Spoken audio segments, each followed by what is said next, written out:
بیٹھ جا۔ حضرت فاطمہ بھی بیٹھ گئی، سیدہ عائشہ کہتی ہیں حضور بھی بیٹھ گئے۔ فرمایا فاطمہ کتنے دنوں سے نہیں کھایا؟ عرض کی حضور 3 دن سے۔ فرمایا بیٹے میں نے 5 دن سے نہیں کھایا، آ جا۔ دونوں باپ بیٹی مل کے کھاتے ہیں۔ روٹی 2 حصوں میں حضور نے بانٹی، فرمایا چلا آدھی تو کھا آدھی میں کھاتا ہوں۔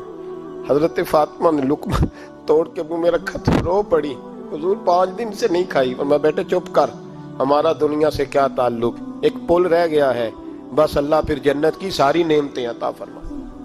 رونے والی بات ہی نہیں ہے اس میں، بس ہمارا کیا تعلق، ایک پل ہے، پھر مالک بڑا کچھ عطا کرے گا۔ او بھائی، جو کائنات کے مالک و مختار تھے، جو ابرو کا اشارہ کرے تو حضرت جبریل جنت کی نعمتیں لے کے آ جائیں، انہوں نے تو دنیا کی جانب توجہ ہی نہیں کی، ان کا تو خیال ہی نہیں آیا، دنیا ہی دنیا، دولت ہی دولت۔